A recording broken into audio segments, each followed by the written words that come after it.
Good morning everyone. Daily current affairs plus PIB के अंदर आपका रोजाना की तरह स्वागत है। आज है 28 दिसंबर और इस वीडियो के अंदर 28 दिसंबर की कंपटीशन के लिहाज से जो भी महत्वपूर्ण सुर्खियाँ हैं उसको कवर करने वाले ये आज की महत्वपूर्ण सुर्खियाँ हैं। आइए स्टार्ट करते हैं। सबसे पहले रेणुका जी डैम प्रोजेक्ट के बारे में बात करते हैं। प्रोजेक्ट का नाम याद रखिए, रेणुका जी डैम प्रोजेक्ट है। वो क्यों न्यूज के अंदर है? क्योंकि 27 दिसंबर को कल प्रधानमंत्री मोदी के द्वारा हिमाचल प्रदेश में इस प्रोजेक्ट की नींव रखी थी, इस प्रोजेक्ट का उद्घाटन किया था। ठीक है, हिमाचल प्रदेश के सिरमौर जिले के अंदर।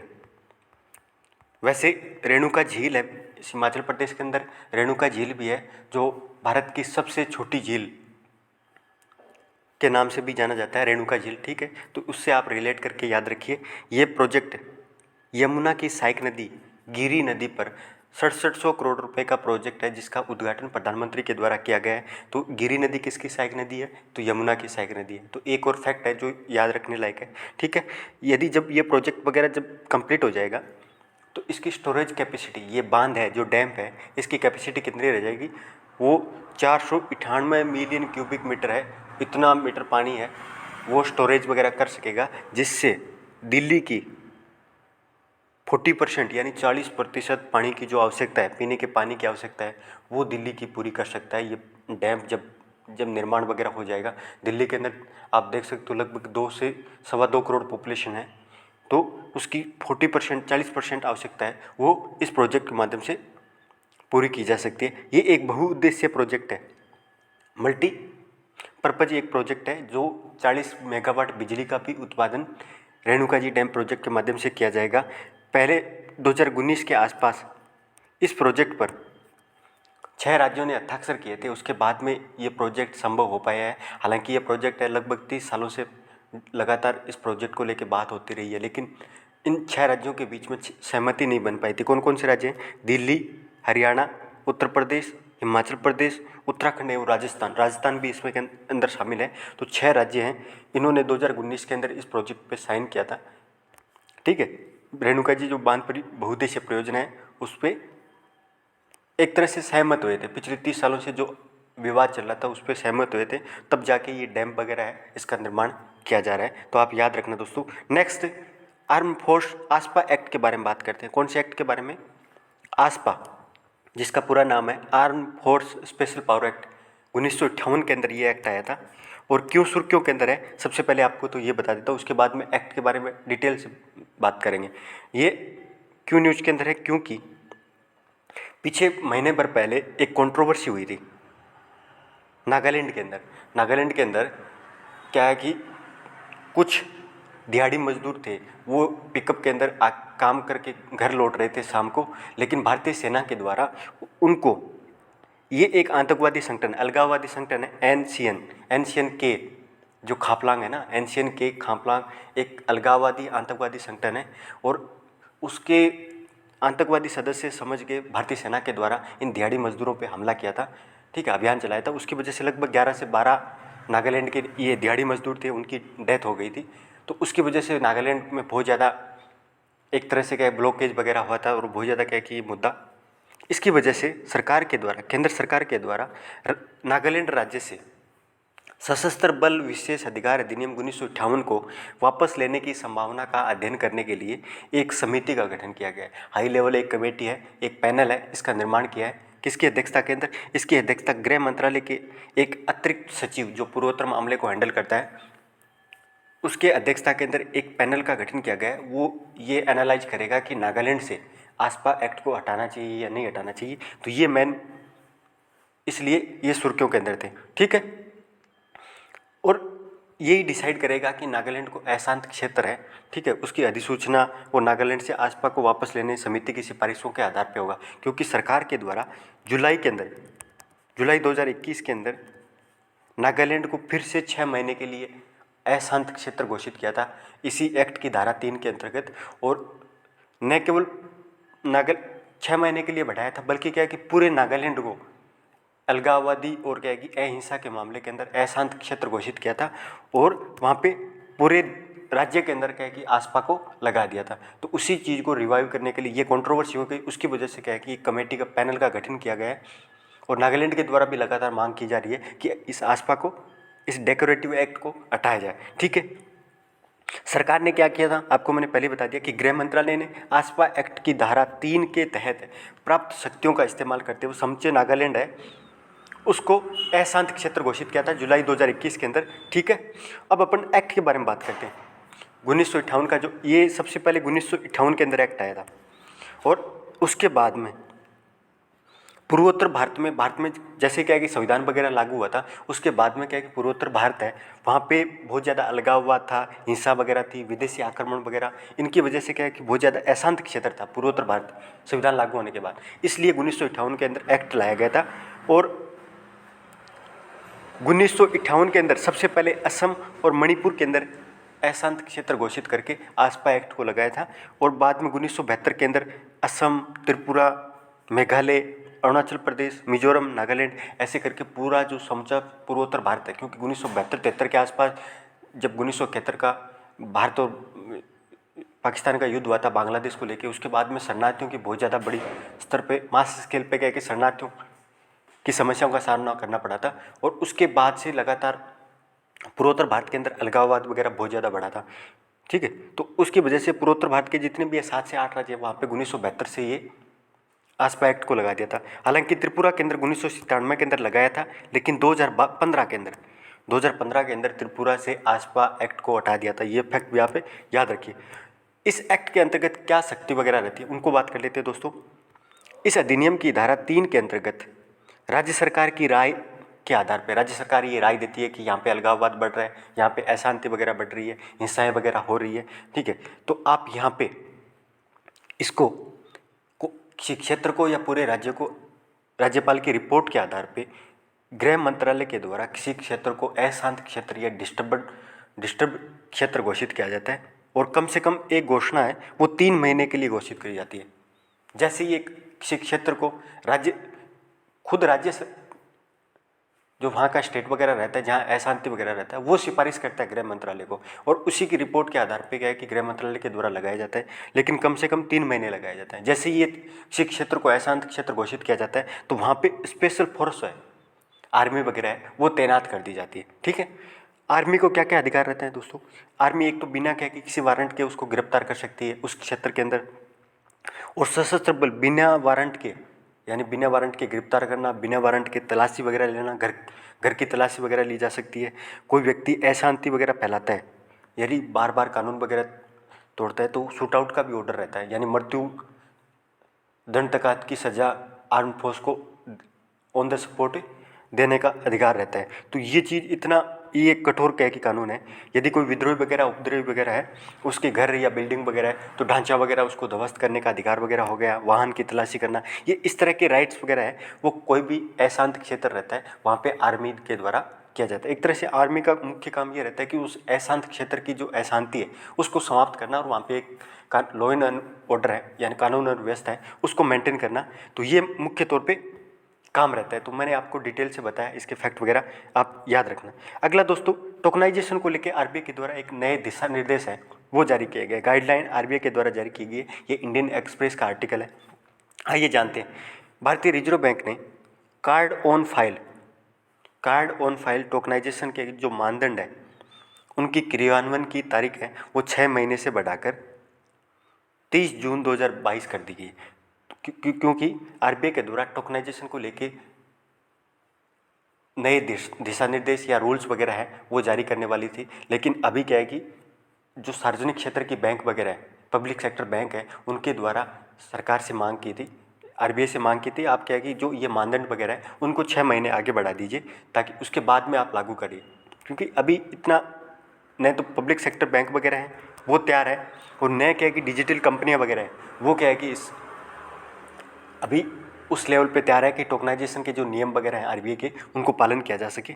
अब आरबीआई के दिशा निर्देश क्या कहते हैं, इन नए दिशा निर्देशों के अनुसार ऑनलाइन कोई कंपनी है अपने प्लेटफॉर्म पे संग्रहित कोई भी क्रेडिट कार्ड और डेबिट कार्ड का डाटा वगैरह है उसको हटाना होगा।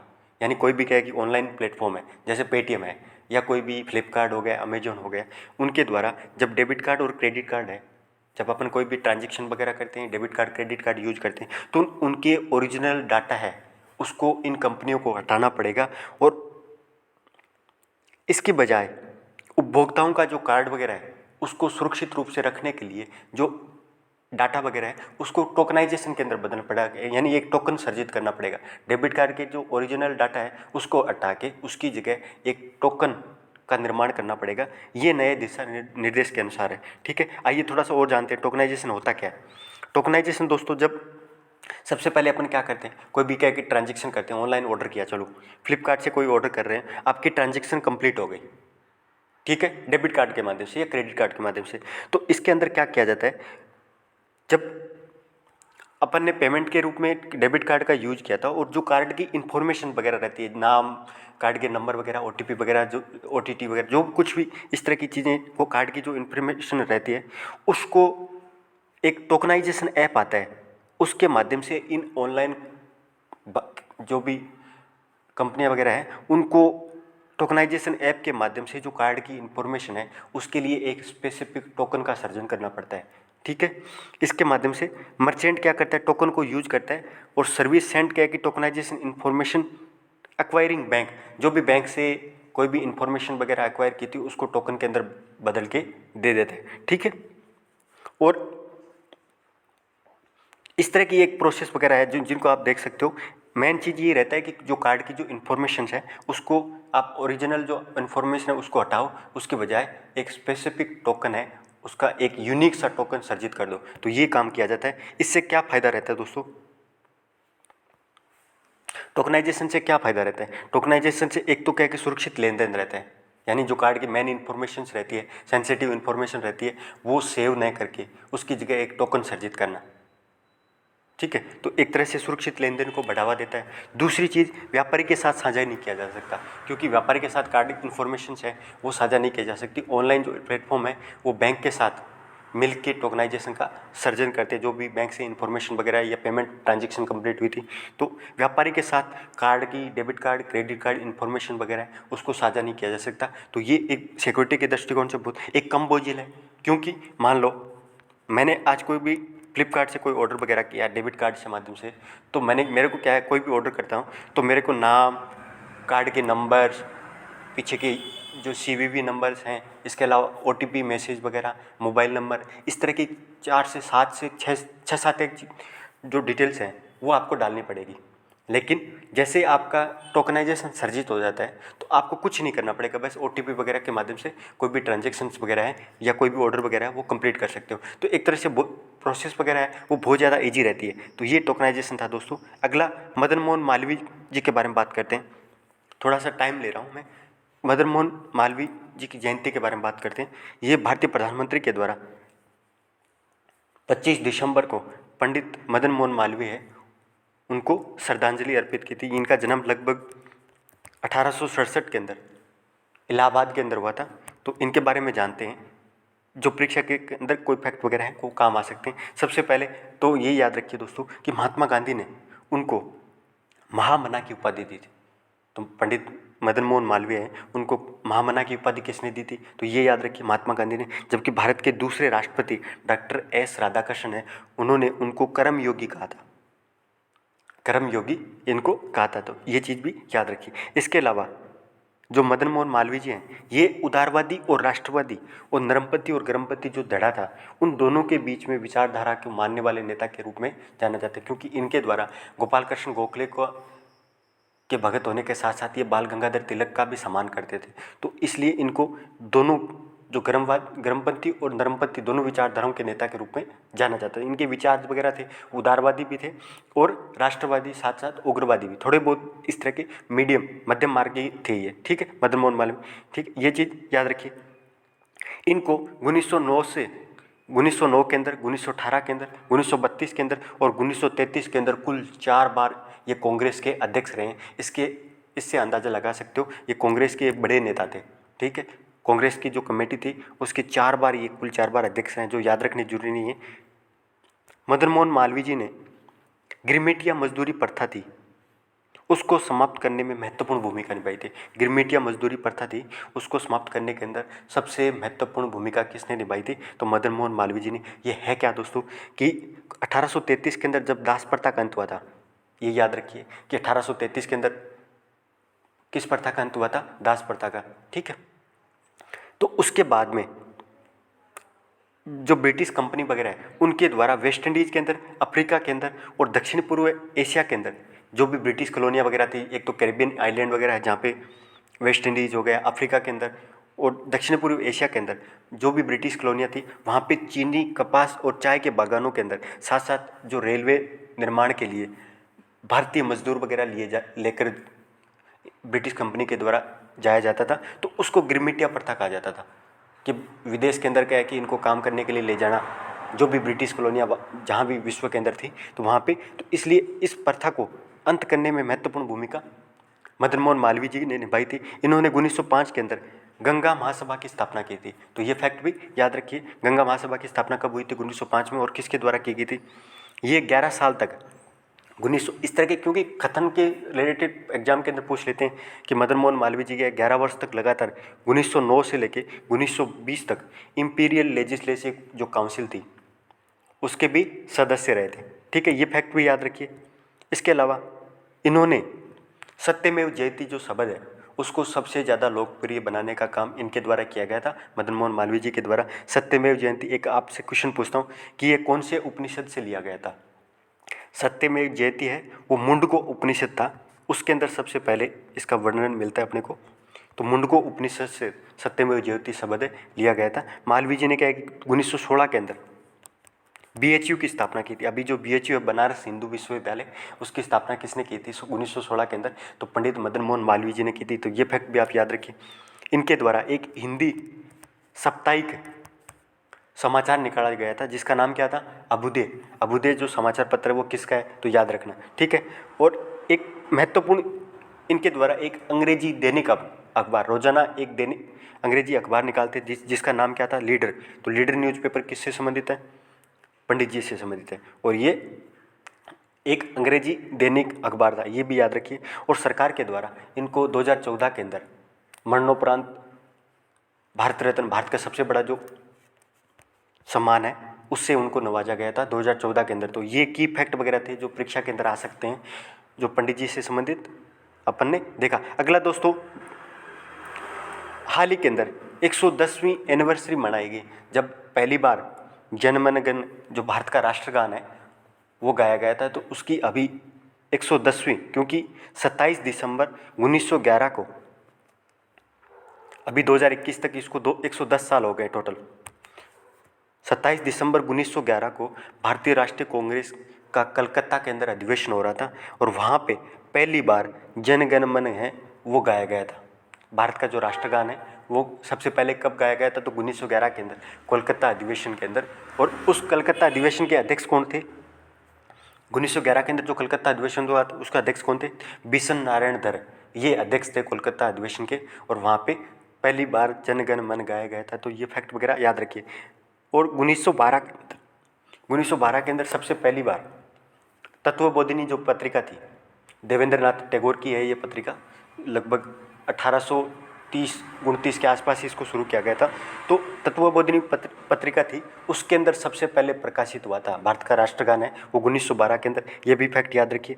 और सरकार के द्वारा, संविधान सभा के द्वारा भारत का राष्ट्रगान के रूप में जन गण मन को 24 जनवरी 1950 को भारत के संविधान सभा के द्वारा इसको अपनाया गया था भारत के राष्ट्रगान के तौर पे, ये चीज़ भी याद रखिए।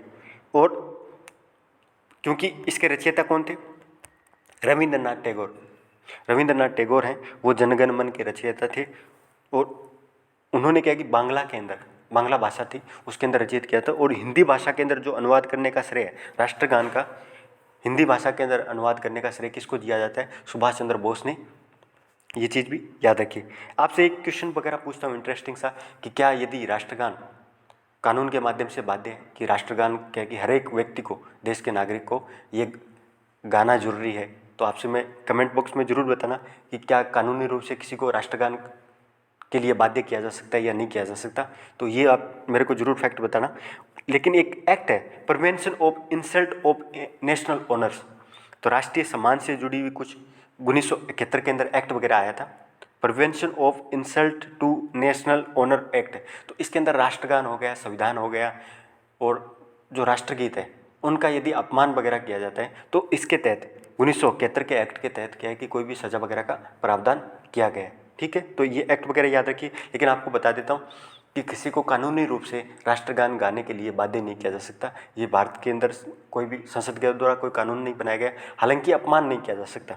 तो ये कौन से 1971 के एक्ट। लास्ट दोस्तों मिशन सागर के बारे में बात करते हैं।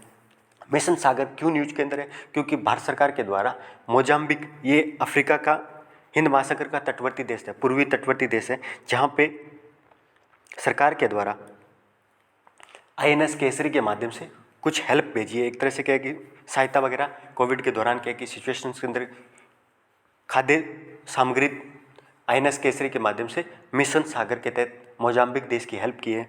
ये मिशन सागर 10 मई 2020 को कोविड-19 महामारी के दौरान भारतीय नौसेना के द्वारा मालदीव की, मॉरिशस, सेल्सियस और मेडागास्कर और कोमोरोस देश, ये हिंद महासागर के द्वीपीय कंट्रीज हैं। मालदीव हो गया, मॉरिशस हो गया, सेल्सियस हो गया, मेडागास्कर हो गया।